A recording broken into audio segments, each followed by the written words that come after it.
This video contains audio content only. There are no visual elements or images accompanying the audio. If you're expecting to see video footage, please note that this is an intentional audio-only presentation. We recommend listening to this content rather than watching the screen. Thank you for your understanding and enjoy the audio. Welcome. Have you ever wondered how languages evolve and spread across the globe? Have you ever considered that the vast Sahara Desert was once a lush, green paradise? In this exploration, we'll unravel the fascinating story of the Afroasiatic languages, a family of languages spoken by over 500 million people across Africa and Asia, their origins hidden in the sands of time. We'll delve into their shared history, their incredible diversity, and the challenges of reconstructing their ancient ancestor, Proto-Afroasiatic. Prepare to embark on a linguistic journey across millennia, exploring the fascinating connections between languages separated by vast distances and thousands of years. We'll begin our journey in the Green Sahara, a lost world of grasslands, lakes, and abundant wildlife, where the story of Afroasiatic begins. We'll explore how the changing climate of the Sahara Desert forced the speakers of Proto-Afroasiatic to migrate, scattering their language across two continents and giving rise to a remarkable linguistic tapestry. We'll trace the paths of these ancient migrations, following the branches of the Afroasiatic family tree as they spread westward to North Africa, southward to the Chad Basin, eastward to the Horn of Africa, and even across the Red Sea to the Arabian Peninsula. Along the way, we'll encounter the 6 main branches of the Afroasiatic family. Berber, spoken across North Africa. Chadic, with its remarkable diversity in the heart of Africa. Cushitic, echoing across the Horn of Africa. Ancient Egyptian, a time capsule from the Afroasiatic past. Omotic, a linguistic puzzle in southwestern Ethiopia. And Semitic, with its influential languages like Arabic and Hebrew.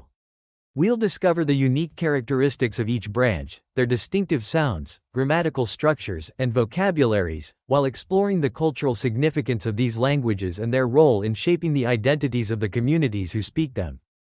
We'll also delve into the challenges of reconstructing Proto-Afroasiatic, the ancient ancestor of this diverse language family.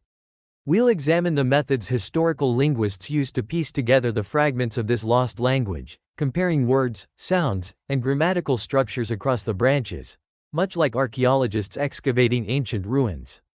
We'll explore the difficulties of reconstructing a language separated from us by thousands of years, the challenges of distinguishing between inherited words and borrowed words, and the debates surrounding the proto-language's sound system, grammar, and vocabulary. Finally, we'll touch on the naming controversies surrounding the Afroasiatic family, exploring why the older term, Hamido-Semitic, has fallen out of favor and how the term, Afroasiatic, reflects a more accurate and inclusive understanding of this diverse and historically significant language family. By the end of this exploration, you'll have a deeper understanding of the Afroasiatic languages, their origins, their diversity, and the challenges of reconstructing their past. You'll gain a new appreciation for the enduring power of language to connect us across time and space, and you'll discover how the whispers of ancient tongues can still be heard, even in the most desolate landscapes, if we know how to listen. So, join us on this fascinating linguistic adventure, and uncover the secrets of the Afroasiatic languages. Chapter 1. The Green Sahara's Secret. How a lush paradise birthed a language empire. Imagine the Sahara Desert, not as the arid expanse we know today, but teeming with life. Picture vast grasslands and savannas stretching as far as the eye can see, dotted with acacia trees and punctuated by lush forests. Rivers meander through the landscape, feeding sparkling lakes where hippos wallow and crocodiles bask in the sun. Elephants and giraffes roam freely, their calls echoing across the land. This wasn't a mirage, but the reality of the Green Sahara, a vibrant ecosystem that thrived between approximately 11,000 and 5,000 years ago, during a period known as the African Humid Period. Within this Edenic landscape, at the very dawn of human history, language was born.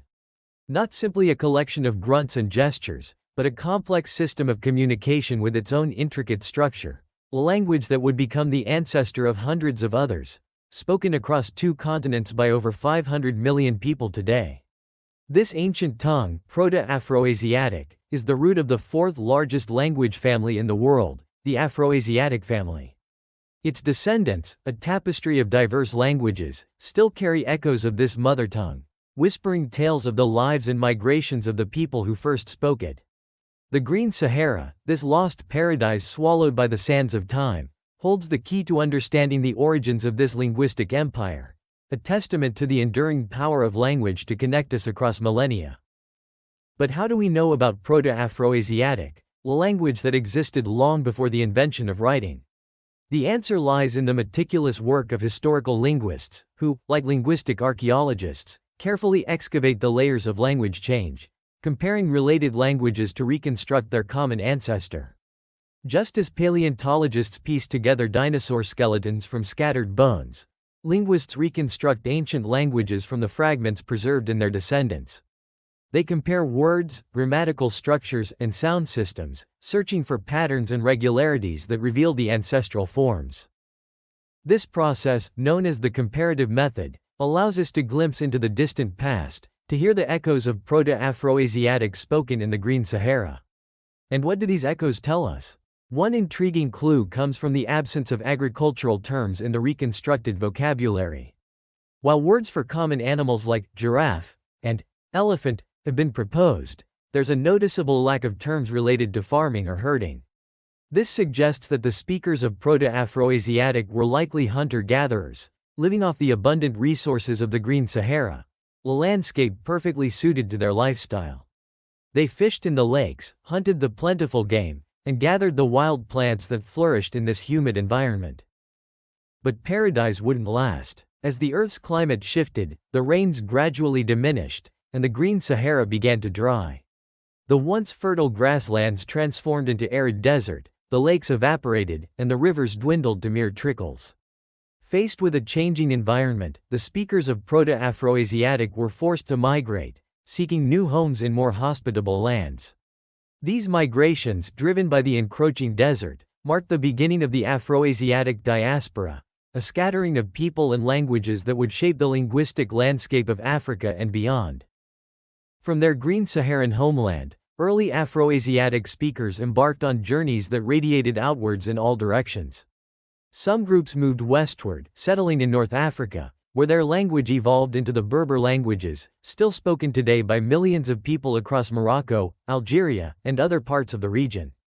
Others ventured south, into the Chad Basin, where their language diversified into the Chadic languages, the most prominent being Hausa, a major language of West Africa. Still others migrated eastward, into the Horn of Africa, giving rise to the Cushitic languages, including Somali, Oromo, and many others.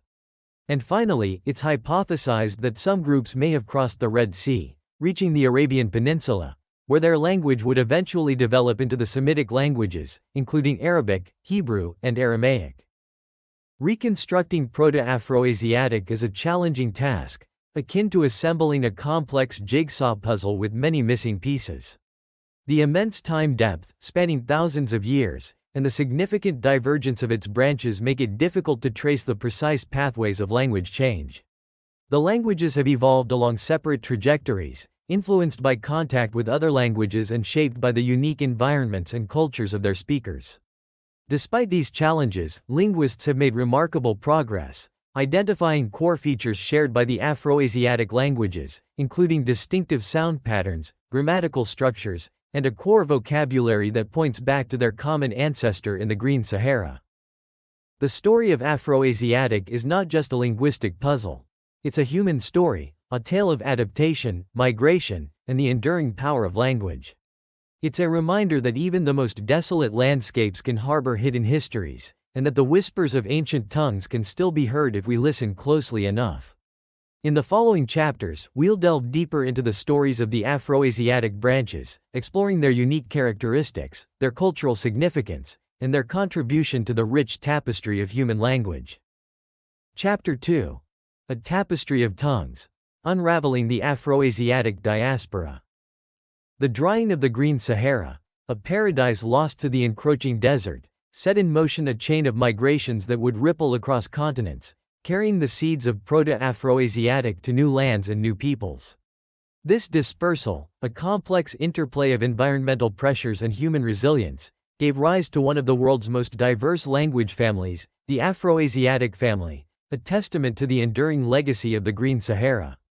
From the bustling marketplaces of northern Nigeria, where Hausa serves as a bridge between diverse communities, to the ancient inscriptions of North Africa, whispering tales of the Numidian language, the Afroasiatic diaspora has left an indelible mark on language and culture across vast swaths of Africa and Asia.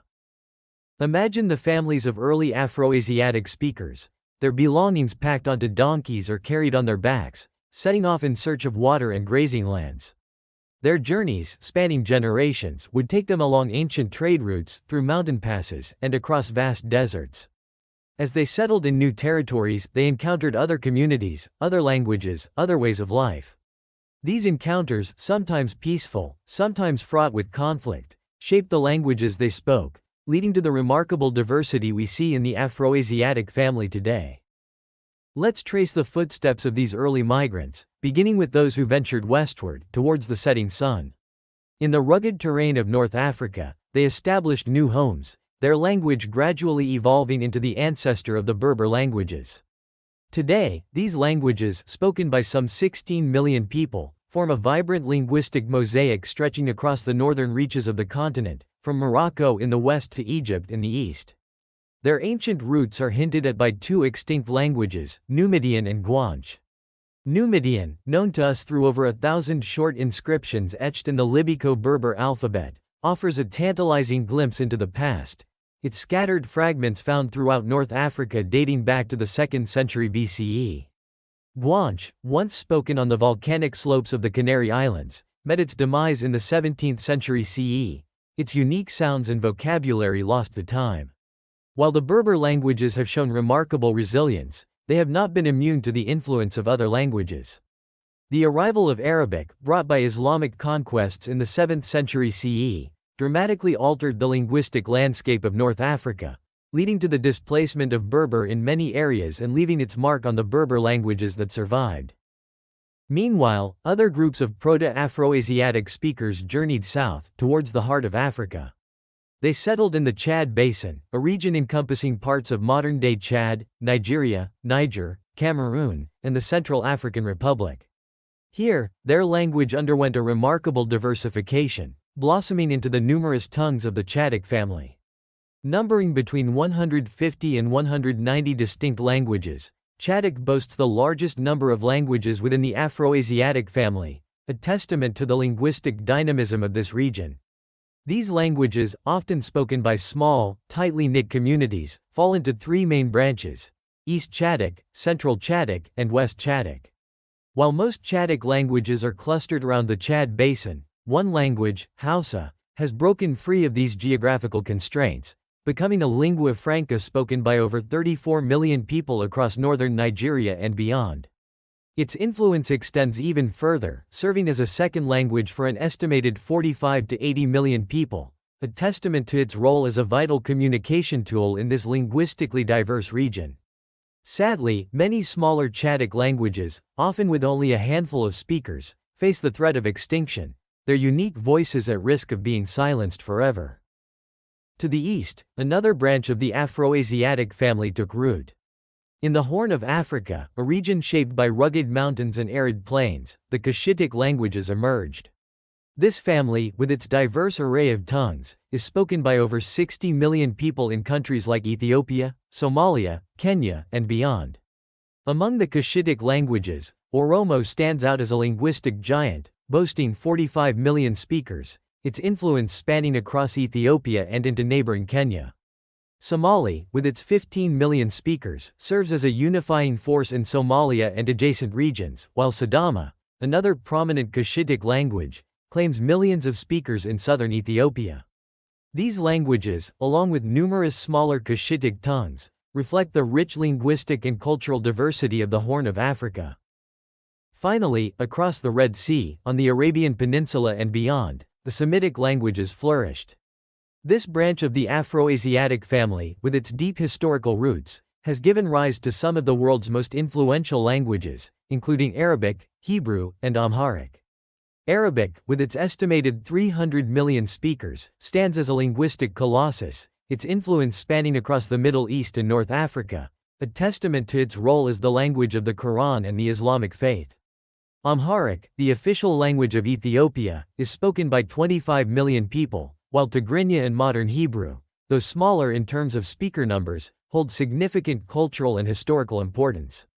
The Semitic branch also includes a number of extinct languages, their legacies preserved in ancient texts and inscriptions. Akkadian, the language of the Mesopotamian empires, offers a window into the world of ancient Mesopotamia, while Biblical Hebrew, the language of the Hebrew Bible, continues to inspire and influence religious and cultural traditions worldwide.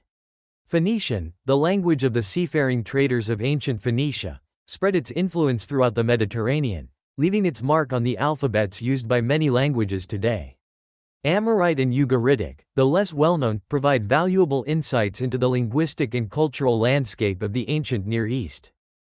The Afroasiatic diaspora, a journey spanning millennia, has resulted in a linguistic tapestry of remarkable richness and complexity. From the sands of the Sahara to the highlands of Ethiopia, from the bustling cities of the Middle East to the remote villages of the Sahel, the Afroasiatic languages reflect the diverse experiences and cultural exchanges of their speakers. Their stories, woven into the fabric of language, continue to resonate today, reminding us of the enduring power of language to connect us to our past and to each other. Chapter 3. Whispers of Time: The Challenges of Reconstructing Proto-Afroasiatic. Reconstructing Proto-Afroasiatic, the ancestral tongue that blossomed in the Green Sahara thousands of years ago, is a linguistic detective story of epic proportions. It's a journey into the deep past, an attempt to recapture the sounds and structures of a language lost to time, a language that gave birth to a family of languages spoken by over 500 million people today. But unlike reconstructing languages with a shorter time depth, like Proto-Indo-European, the quest to unravel Proto-Afroasiatic presents unique challenges, complexities that make it one of the most formidable puzzles in historical linguistics. The sheer expanse of time separating us from Proto-Afroasiatic is staggering. Imagine a language evolving and diverging over millennia, its branches spreading across continents, each developing its own unique character, its own distinct personality. Words, once shared, drift apart, their meanings morphing, their sounds shifting like sand dunes in the wind. Cognates, those linguistic fossils that provide crucial evidence of common ancestry, disappear or become unrecognizable. The word for blood, for example, while consistently masculine across the Afroasiatic family, takes on drastically different forms. Ahni, in Tuareg, bar, in Proto-Chadic, boy, in Beja, snf, in Egyptian, and dam, in Hebrew. Are these truly related, or are the similarities mere coincidences, echoes of a shared human experience rather than a shared linguistic heritage? Establishing regular sound correspondences, the bedrock of linguistic reconstruction, becomes a Herculean task when dealing with such vast time depths.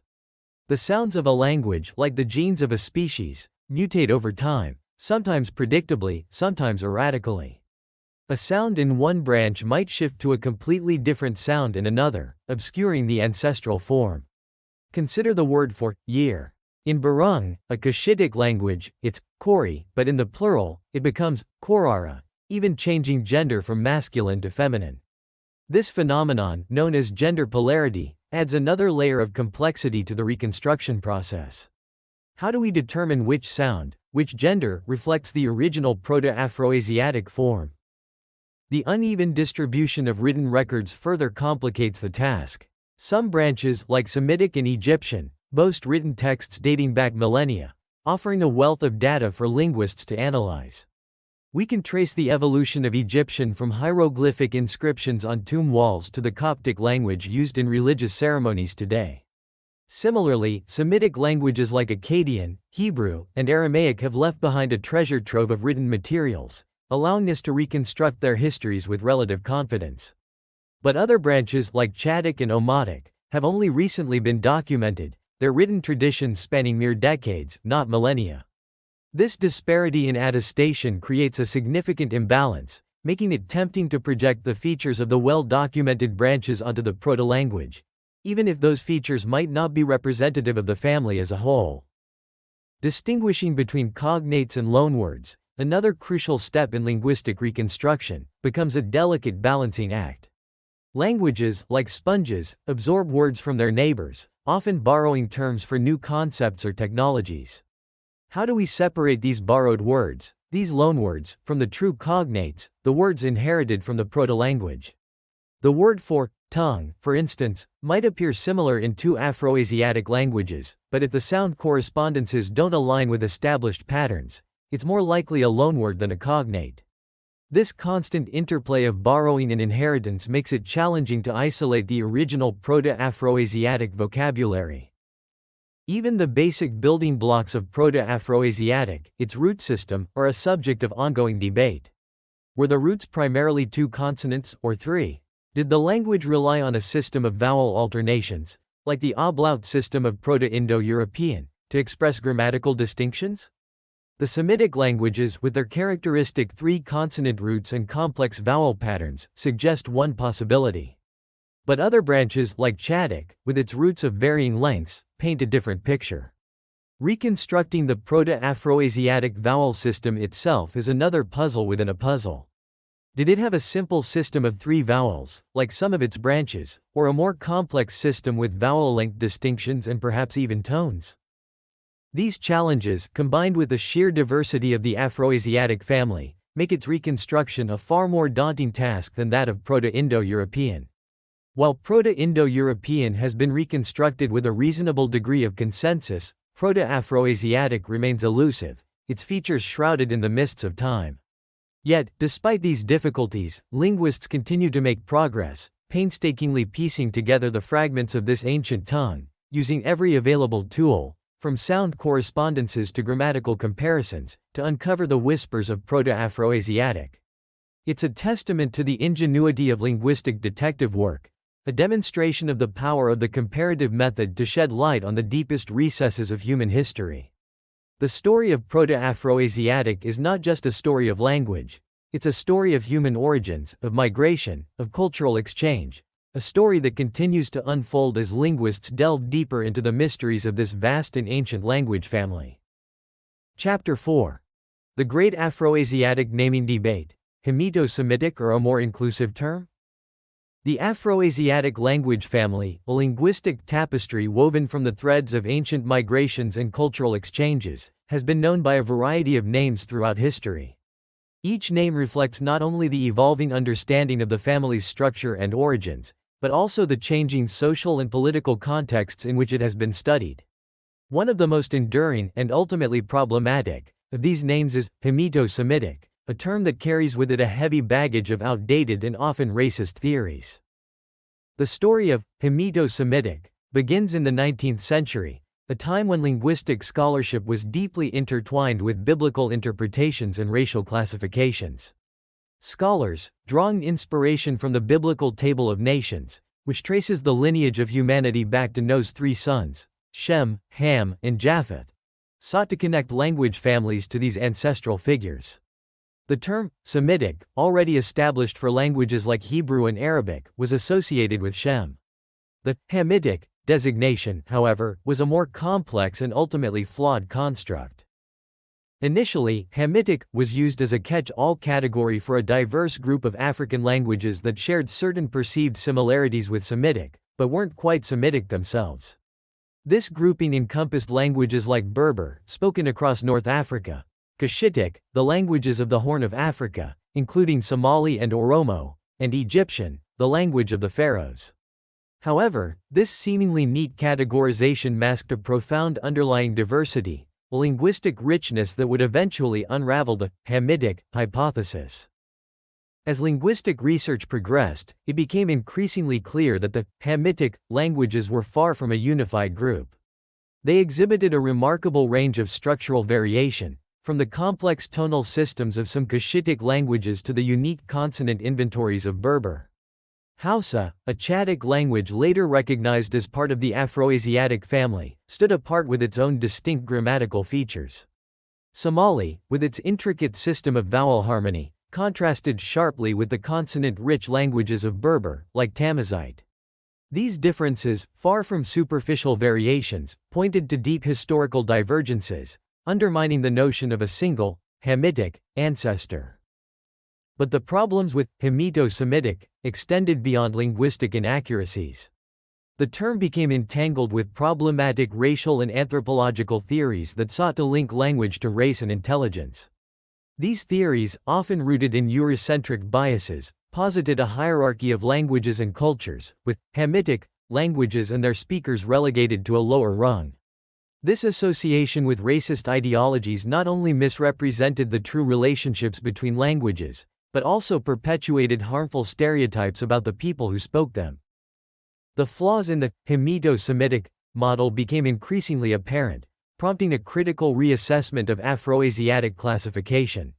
Scholars like Joseph Greenberg challenged the validity of the Hamitic grouping, arguing that it obscured the true diversity of the non-Semitic languages and carried unacceptable racial connotations.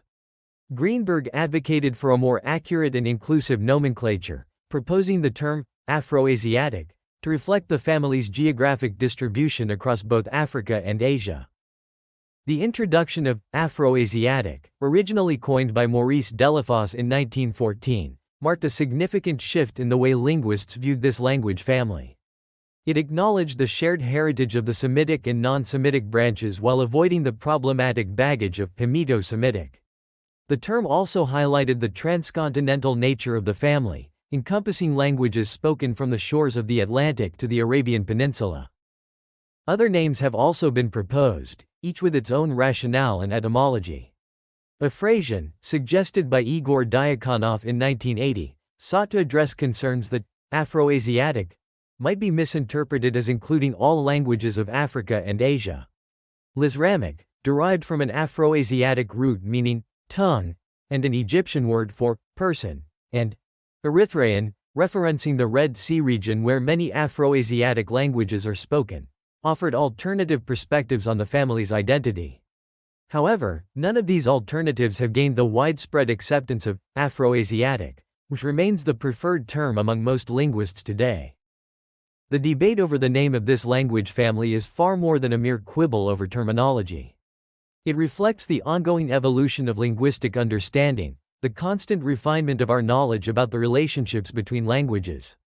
It also highlights the crucial importance of using language that is not only accurate and scientifically sound, but also respectful and inclusive of the diverse communities whose linguistic heritage we seek to understand. The move away from Hamito-Semitic represents a conscious effort to shed the shackles of outdated and harmful ideologies, embracing a more nuanced and inclusive approach to the study of this fascinating and historically significant language family. Chapter 5. Ancient Egyptian. A time capsule from the Afroasiatic past. Ancient Egyptian, the language of pharaohs and pyramids, hieroglyphs and papyrus scrolls, occupies a unique and privileged position within the Afroasiatic family. Its extensive written record, spanning over 5 millennia, from the earliest inscriptions on tomb walls to the later Coptic texts, provides an unparalleled window into the family's distant past, a linguistic time capsule preserving the echoes of an ancient world. The decipherment of hieroglyphs, the intricate writing system of ancient Egyptian, was a pivotal moment in both linguistic and archaeological history, unlocking access to a vast corpus of texts and revolutionizing our understanding of this ancient civilization, its language, and its place within the broader Afroasiatic family. This chapter will explore the unique characteristics of ancient Egyptian, its relationship to other Afroasiatic languages, the fascinating story of its decipherment, and its invaluable contribution to our understanding of Afroasiatic development and the challenges of linguistic reconstruction. The story of hieroglyphic decipherment, a tale of intellectual curiosity, scholarly rivalry, and ingenious deduction, begins with a seemingly unassuming object. The Rosetta Stone, a black basalt slab discovered in 1799 during Napoleon's Egyptian campaign. This stone, unearthed by French soldiers near the town of Rashid, Rosetta, in the Nile Delta, proved to be a linguistic Rosetta Stone in its own right, providing the key to unlocking the secrets of a writing system that had baffled scholars for centuries. Inscribed with the same text in 3 scripts, hieroglyphs, the sacred writing of ancient Egypt, reserved for religious and monumental inscriptions, Demotic script, a later, more cursive form of Egyptian writing used in everyday life and administrative documents, and Ancient Greek, the language of administration and scholarship in Ptolemaic Egypt. The Rosetta Stone offered a unique opportunity to decipher the enigmatic hieroglyphs. The realization that the three inscriptions conveyed the same message, a decree issued by Ptolemy V Epiphanes in 196 BCE, sparked a race among scholars across Europe to decipher the hieroglyphic text. The presence of Greek, a well-understood language with a long scholarly tradition, provided a crucial foothold, allowing scholars to compare the known Greek text with the unknown hieroglyphic and demotic versions. However, the nature of hieroglyphs themselves presented a formidable challenge. Unlike alphabetic scripts, where each symbol typically represents a sound, hieroglyphs employed a complex combination of ideograms, phonograms, and determinatives, a system that had evolved over centuries and reflected the unique characteristics of the Egyptian language. Ideograms, or ideographs, represent ideas or objects directly, much like modern pictograms. A picture of a sun, for example, could represent the sun itself, or the concept of day or light. Phonograms, on the other hand, represent sounds, either single consonants or combinations of consonants. The hieroglyph of a mouth could represent the sound r, as in the Egyptian word ro, meaning mouth, while a picture of a house could represent the sounds pr, as in the Egyptian word per, meaning house. This dual nature of hieroglyphs, where a single symbol could represent either a whole word or a sound, added to the complexity of the decipherment process. Determinatives, also known as determinatives, are signs that clarify the meaning of a word without being pronounced themselves. They act as semantic markers, providing clues to the word's general category, helping to disambiguate words with similar spellings but different meanings. For instance, the determinative for gods, often depicted as a seated figure holding a staff, would follow hieroglyphs representing the names of deities, distinguishing them from words with similar spellings but different meanings. This complex interplay of ideograms, phonograms, and determinatives made hieroglyphic decipherment a challenging intellectual puzzle. The decipherment of hieroglyphs, a process spanning decades and involving the contributions of numerous scholars, from the pioneering work of Thomas Young to the groundbreaking insights of Johann David Ackerblad, is ultimately credited to the brilliant French scholar Jean-François Champollion. In 1822, Champollion, building on the work of his predecessors, made a crucial breakthrough, realizing that hieroglyphs could represent not only sounds but also entire words and concepts. He recognized that the names of pharaohs, like Ptolemy and Cleopatra, were written phonetically, using hieroglyphs to represent the sounds of their names. This insight, combined with his meticulous analysis of the Rosetta Stone and other hieroglyphic texts, allowed him to crack the code, opening up access to a vast treasure trove of Egyptian texts and transforming our understanding of this ancient civilization. Champollion's decipherment of hieroglyphs was not merely an academic triumph. It was a cultural revelation, a resurrection of an ancient voice that had been silent for centuries. It allowed us to hear the stories, the poems, the prayers, the administrative records, and the intimate thoughts of a civilization that had long been shrouded in mystery. From inscriptions on tomb walls and temple pylons, recounting the deeds of pharaohs, the lives of ordinary Egyptians, and the intricate beliefs of their religion, to papyrus scrolls containing magical spells, medical treatises, love poems, and even shopping lists, the decipherment of hieroglyphs brought the world of ancient Egypt back to life in vivid detail, enriching our understanding of human history, culture, and language. Ancient Egyptian, like all living languages, was not a static entity frozen in time. It evolved over millennia, passing through various phases, each with its own distinct characteristics, reflecting the changing social, political, and cultural landscape of ancient Egypt. Old Egyptian, the language of the pyramids and the Old Kingdom, circa 2686–2181 BCE, represents the earliest attested phase of the language, preserved in inscriptions on pyramids, tombs, and other monuments. Its formal and complex grammar, with its elaborate system of verb conjugations and noun declensions, offers a glimpse into the language of the pharaohs who built the pyramids and established the foundations of Egyptian civilization. Middle Egyptian, the classical language of literature and administration, flourished during the Middle Kingdom, century 2055 to 1650 BCE, and continued to be used as a literary language for centuries afterward, much like Latin in medieval Europe. Its elegant prose and poetic forms are preserved in a vast corpus of texts, including stories, hymns, administrative documents, and literary works like the story of Sanu and the instructions of Ptahhotep. Late Egyptian, a more colloquial form of the language, emerged during the New Kingdom, century 1550 to 1069 BCE, and reflects the changing linguistic landscape of a more cosmopolitan Egypt, with its increased contact with other cultures and languages. It gradually evolved into Demotic, the script used in everyday life during the Greco-Roman period, 332 BCE to 395 CE. Demotic, written in a cursive script that differs significantly from hieroglyphs, provides valuable insights into the spoken language of later periods, shedding light on the pronunciation and grammatical structures used by ordinary Egyptians. Finally, Coptic, the last phase of ancient Egyptian, emerged with the spread of Christianity in Egypt.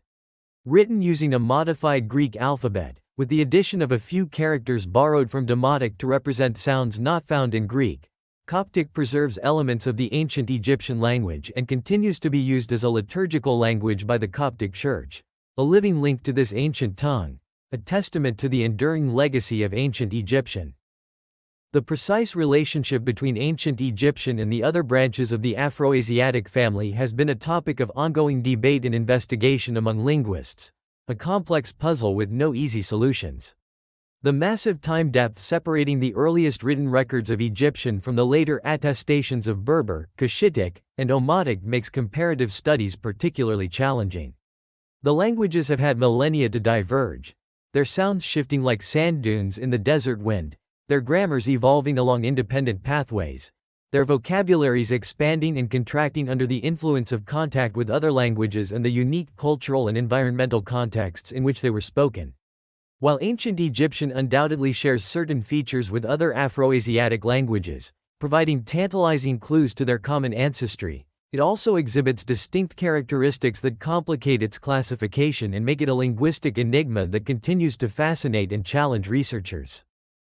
Some scholars, pointing to shared features like the presence of pharyngeal fricatives, those distinctive guttural sounds produced in the back of the throat, found in both Egyptian and Semitic, argue for a close relationship between these two branches.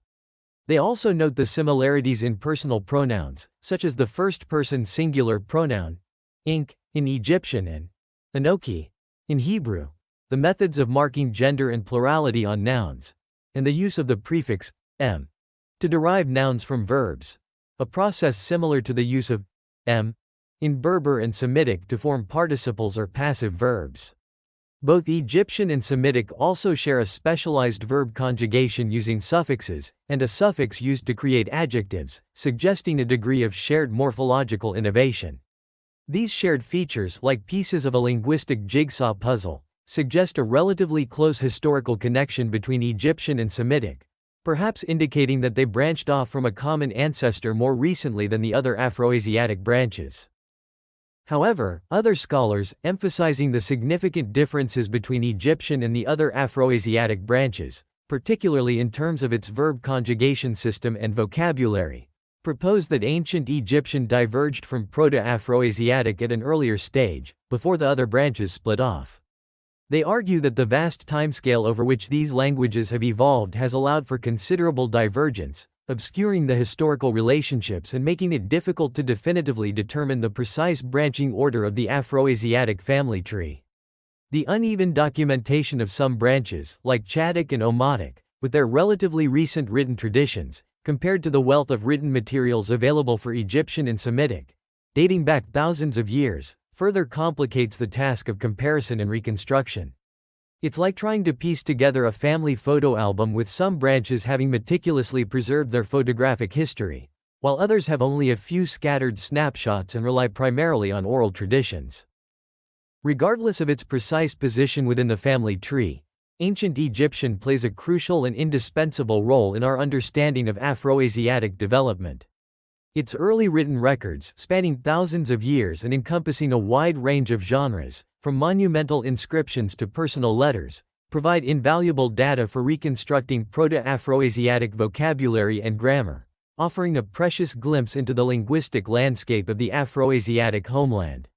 Egyptian cognates, those words with shared ancestry across the Afroasiatic family, have helped linguists reconstruct Proto-Afroasiatic terms for body parts, basic actions, natural phenomena, and fundamental concepts, providing a foundation for understanding the language and culture of the proto-language speakers. For instance, the Egyptian word snf, meaning blood, can be compared with related words in other branches, like dam in Semitic and *bar in Proto-Chadic, to reconstruct the Proto-Afroasiatic term for this essential bodily fluid, shedding light on the shared vocabulary of the ancestral language. Moreover, studying the evolution of Egyptian over millennia, through its various phases from Old Egyptian to Coptic, provides valuable insights into the processes of language change, sound shifts, grammaticalization, semantic change, that have shaped not only Egyptian itself but the entire Afroasiatic family. Ancient Egyptian, with its long and remarkably well-documented history, serves as a unique linguistic time capsule, offering a precious perspective on the early stages of Afroasiatic development and enriching our understanding of this diverse and historically significant language family, providing crucial context for exploring the other branches and the family's deep past. Chapter 6. The Chadic Puzzle, Exploring Diversity and Unity in the Heart of Africa. From the bustling markets of Kano and Maiduguri in Nigeria to the remote villages of the Chad Basin, the Chadic languages resonate with the voices of millions, their words echoing across a landscape shaped by ancient trade routes, the ebb and flow of empires, and the enduring resilience of diverse communities. With an estimated 150 to 190 languages, Chadic boasts the largest number of individual languages within the Afroasiatic family, a testament to the linguistic dynamism and rich cultural tapestry of this region.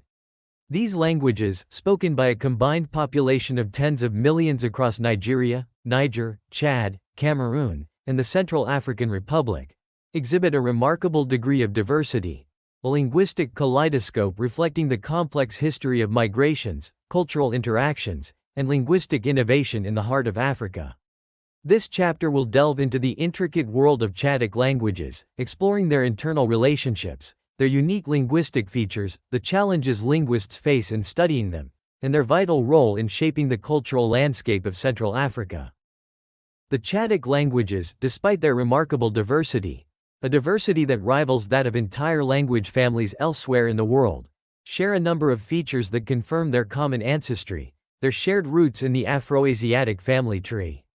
One of the most prominent and pervasive of these features is the use of tone, a linguistic characteristic found in many African languages but notably absent from some of Chadic's Afroasiatic siblings, such as Berber and Semitic. In tonal languages, the pitch at which a syllable is spoken can dramatically alter the meaning of a word, adding a layer of auditory complexity that distinguishes them from non-tonal languages. For example, in Hausa, the most widely spoken Chadic language, the word Jida, spoken with a high tone, means house, providing shelter and a sense of home. However, the same word, Jida, spoken with a low tone, takes on a different meaning entirely, referring to a wall, a structure of division and boundary.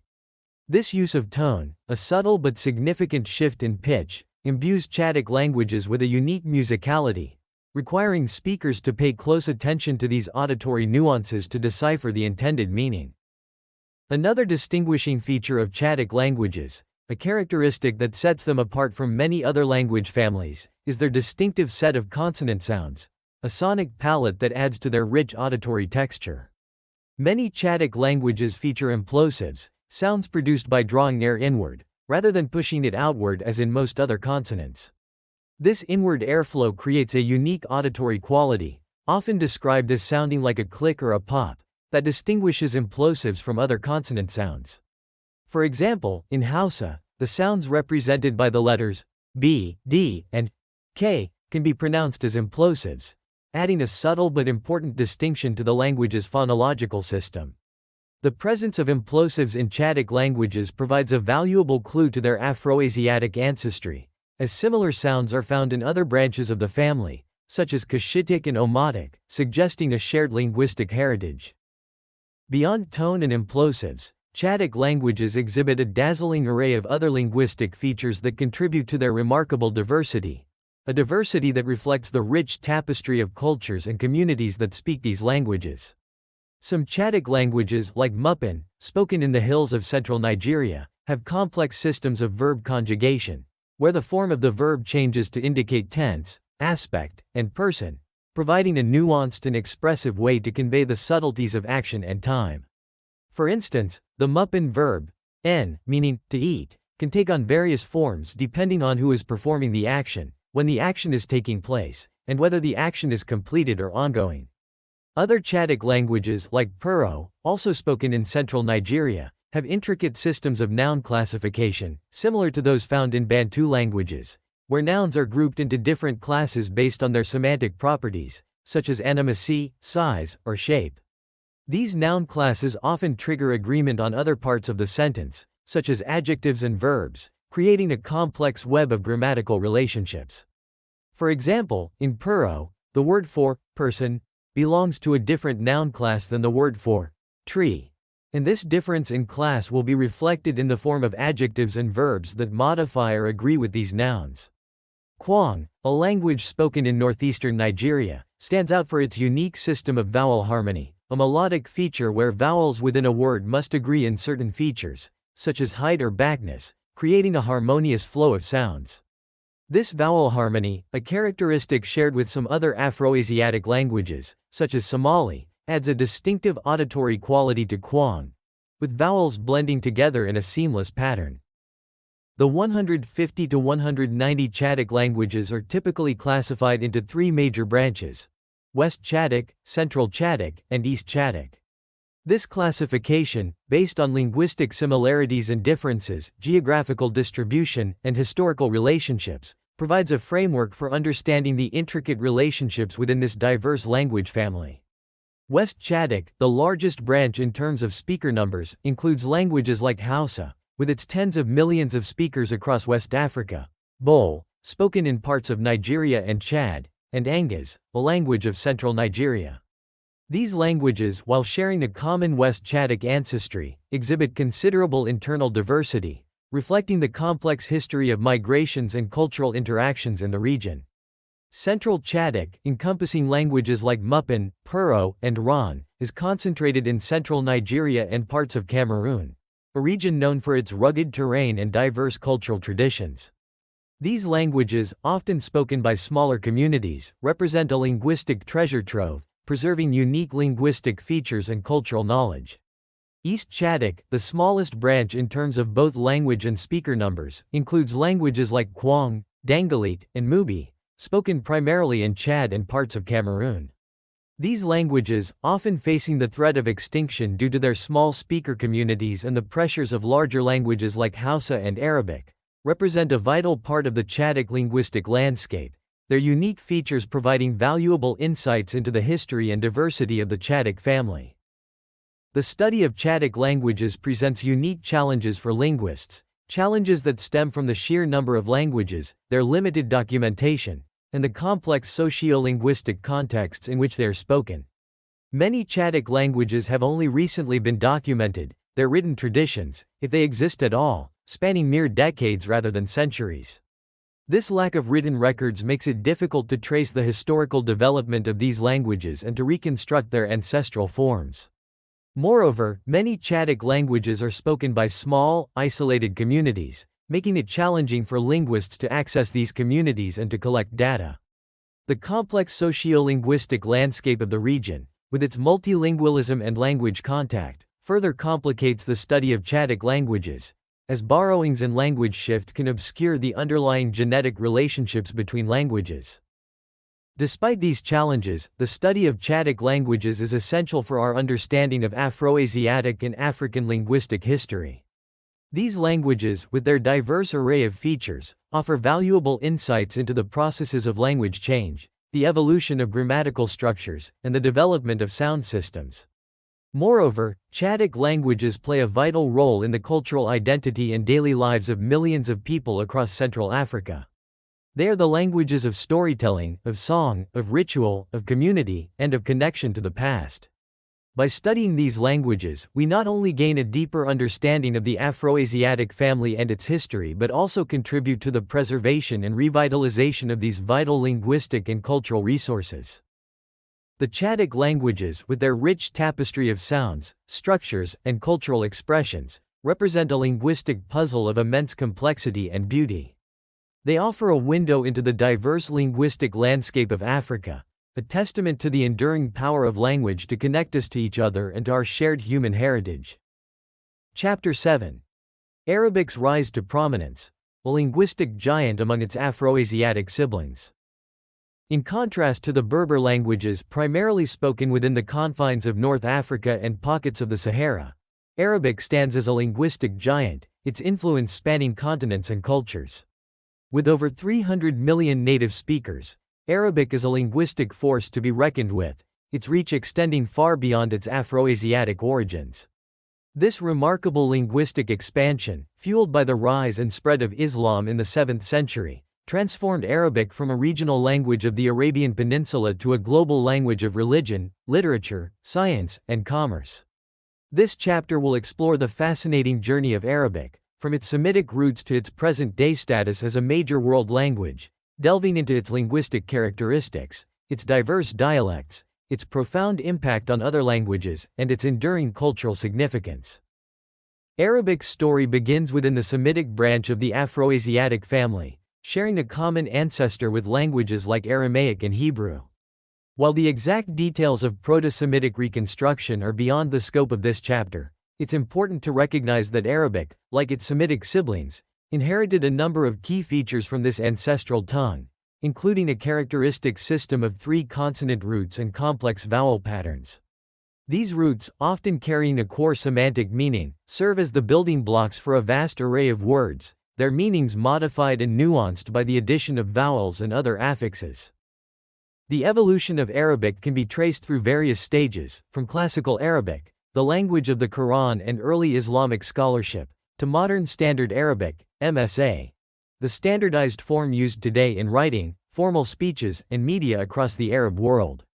Classical Arabic, with its rich literary tradition and complex grammatical system, serves as a unifying force for Arabic speakers, much like Latin did for speakers of Romance languages in medieval Europe.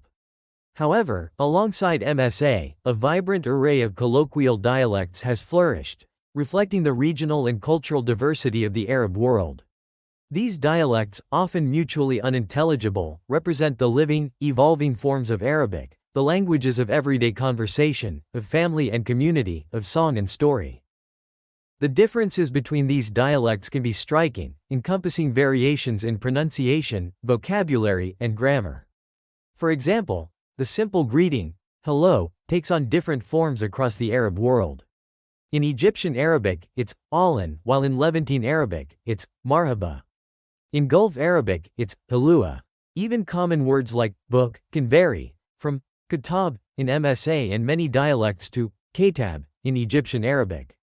These variations, far from being mere accents, reflect distinct linguistic systems, each with its own unique history and character.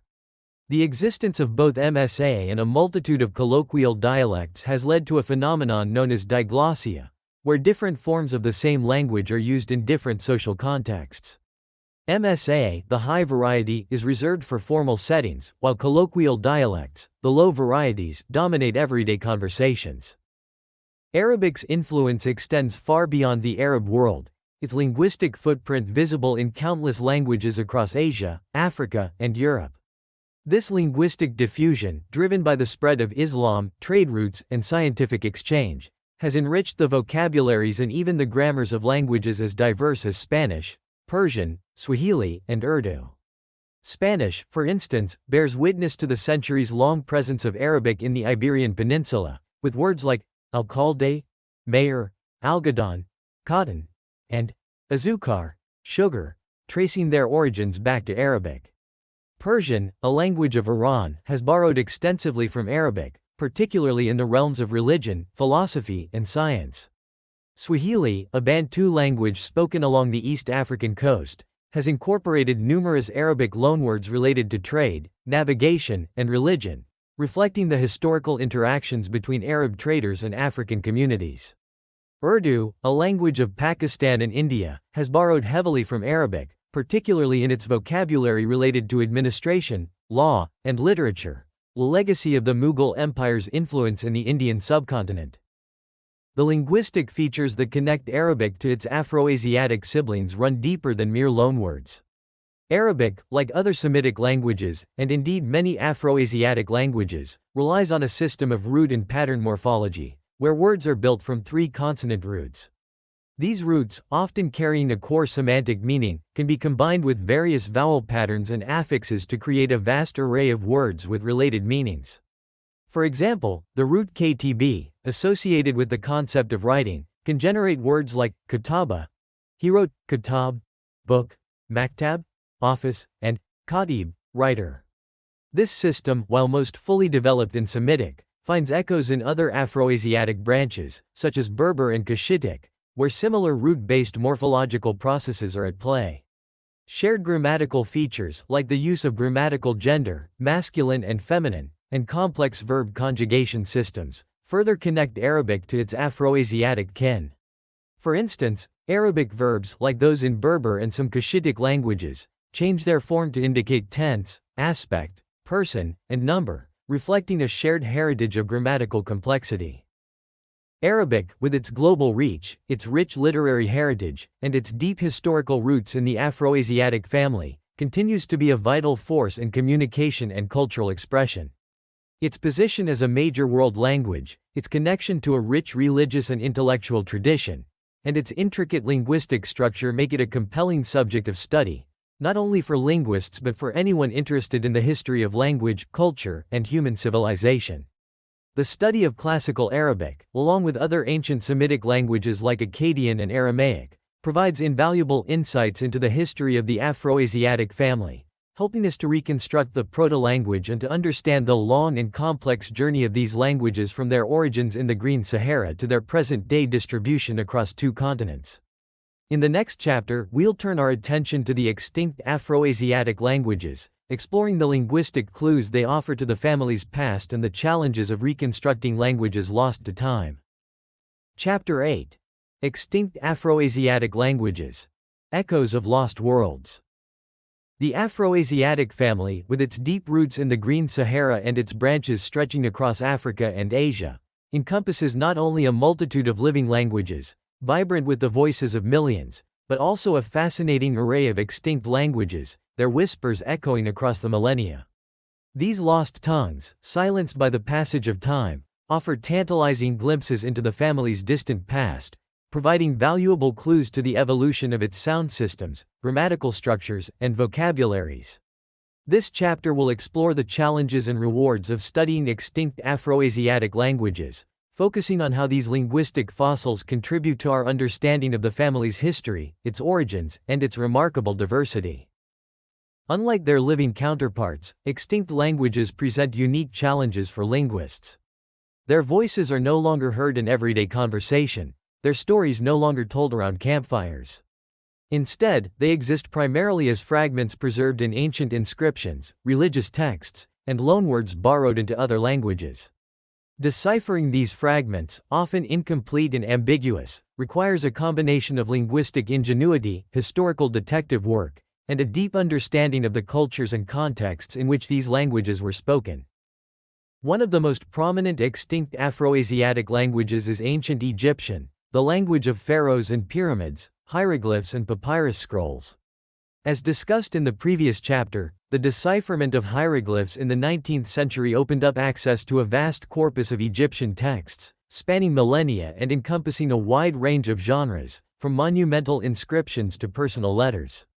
Ancient Egyptian, with its various phases, Old, Middle, Late, Demotic, and Coptic, provides a unique window into the long and complex history of an Afroasiatic language, offering valuable insights into the processes of language change that have shaped the entire family. While Coptic, the last phase of Ancient Egyptian, is still used liturgically by the Coptic Church, the spoken language died out centuries ago, leaving behind a rich legacy of written texts that continue to fascinate and inform scholars today. Within the Semitic branch, a number of extinct languages, siblings of Arabic, Hebrew, and Amharic, provide further clues to the Afroasiatic past.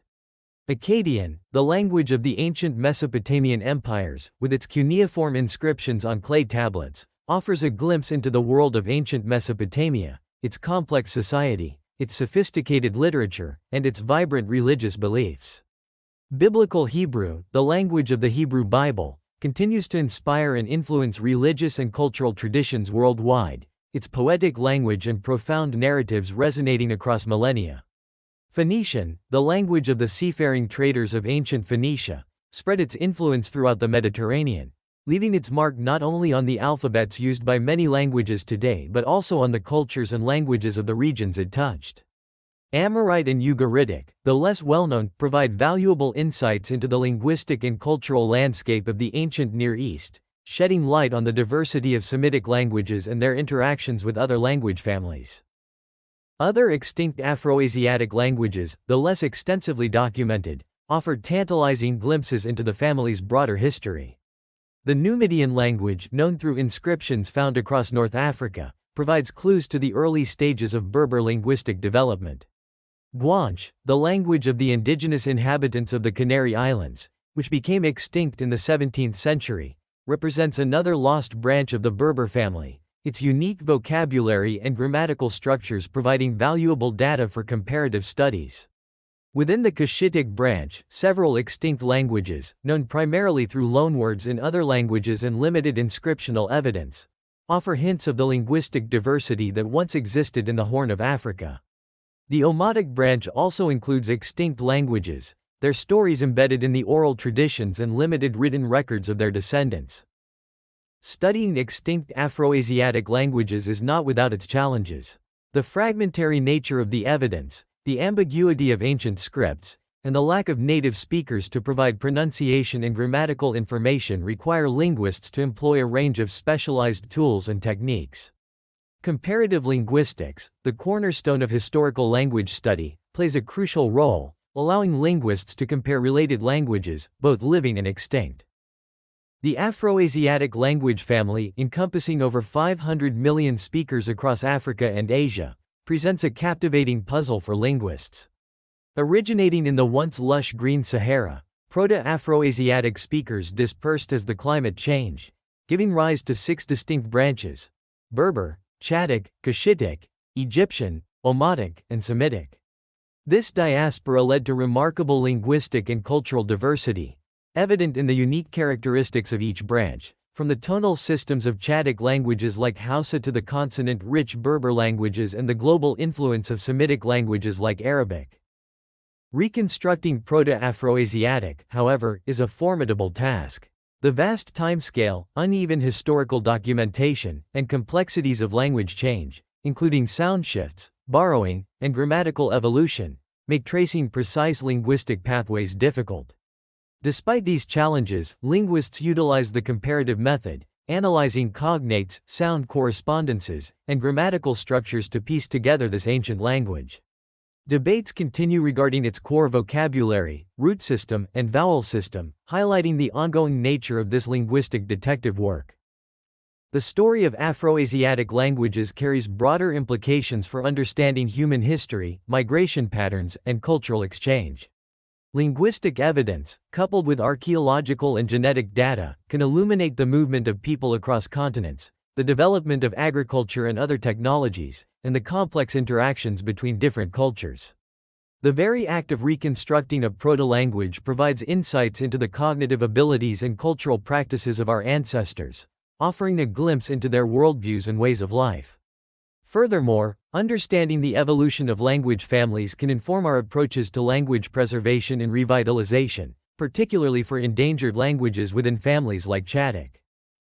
The future of Afroasiatic language research holds immense potential. Advances in computational linguistics and the increasing availability of digital language data offer new tools for analyzing and comparing languages. Interdisciplinary collaborations between linguists, archaeologists, geneticists, and other researchers can provide a more holistic understanding of the Afroasiatic diaspora and its impact on human history. Further research may also shed light on the more enigmatic branches of the family, such as Omotic, and its relationship to the other branches, potentially resolving long-standing debates and refining our understanding of the family tree. What are your thoughts on the Afroasiatic language family? Do you speak an Afroasiatic language, or are you interested in learning more about a specific branch? Share your comments and questions below. Let's continue the conversation. Don't forget to like this video and subscribe to the channel for more linguistic explorations. Suggest topics for future videos. Your curiosity drives our exploration. Remember, the pursuit of knowledge is a journey without end, and every new discovery brings us closer to understanding the rich tapestry of human language and history.